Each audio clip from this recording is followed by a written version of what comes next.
Assalamualaikum anak-anak. Pada video kali ini kita akan belajar mengenai materi kelas 4, tema 1 indahnya kebersamaan, subtema 1 keberagaman budaya bangsaku, pembelajaran ke-1. Apakah kamu tahu Indonesia itu terdiri atas berbagai macam suku bangsa dan budaya, namun Indonesia tetap dalam satu wadah, yaitu NKRI. Keberagaman ini merupakan anugerah dari Tuhan Yang Maha Esa yang patut kita syukuri. Kita lanjut ke teks Pawai Budaya. Pawai Budaya. Pawai budaya sangat menarik bagi warga Kampung Babakan.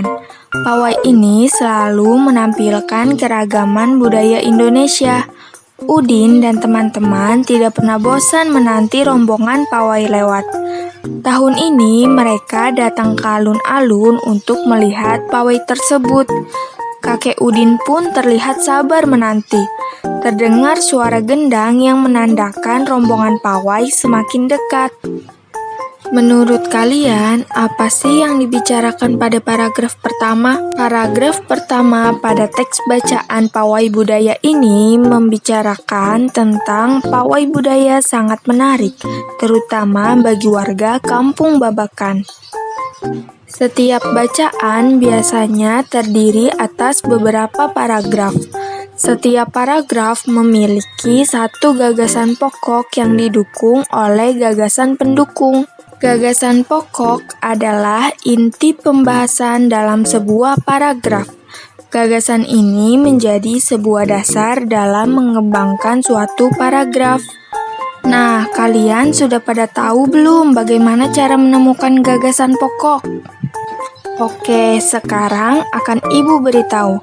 Yang pertama, bacalah teks paragraf secara seksama. Yang kedua, tentukan kalimat utama dalam paragraf tersebut. Yang ketiga, temukan unsur inti dalam kalimat utama, yaitu berupa subjek dan predikat. Yang keempat, kemudian unsur inti kalimat itulah yang akan menjadi gagasan pokok suatu paragraf. Dalam teks Pawai Budaya dapat kita temukan kalimat utamanya, yaitu terletak pada awal paragraf. Kalimat utama, Pawai Budaya sangat menarik bagi warga Kampung Babakan. Dari kalimat ini, kita bisa menentukan unsur inti dari sebuah kalimat utama yang terdiri dari subjek dan predikat, sehingga bisa kita tarik kesimpulan bahwa gagasan pokok dari paragraf pertama teks bacaan tersebut adalah Pawai Budaya sangat menarik. Untuk paragraf 2 sampai dengan 5, silahkan anak-anak mencari sendiri ya. Temukan gagasan pokok dan gagasan pendukungnya. Seperti yang sudah kita ketahui, Indonesia itu kaya akan keberagaman. Keberagaman tersebut meliputi keberagaman agama, budaya, bahasa, makanan, dan lain sebagainya. Sebagai contoh, Bayu dan Rita berasal dari Yogyakarta. Rumah adat Bayu dan Rita yaitu joglo, sedangkan makanan khasnya yaitu gudeg. Kemudian ada Adi dan Syifa yang berasal dari Jakarta. Rumah adat daerahnya yaitu rumah kebaya. Lalu makanan khas daerahnya yaitu kerak telur. Contoh yang lain ada Dino dan Gita yang berasal dari Padang. Rumah adat daerahnya yaitu rumah gadang, dan makanan khasnya yaitu rendang. Untuk bisa mengetahui lebih banyak informasi mengenai keberagaman suku bangsa, kalian bisa saling bertanya kepada teman kalian yang ada di kelas. Nah, jika kalian dan teman-teman kalian memiliki suku bangsa dan agama yang berbeda, bagaimana sih sikap yang harusnya kalian tunjukkan terhadap perbedaan tersebut? Berikut ini contoh sikap menghargai keberagaman. Yang pertama, berteman dengan siapa saja.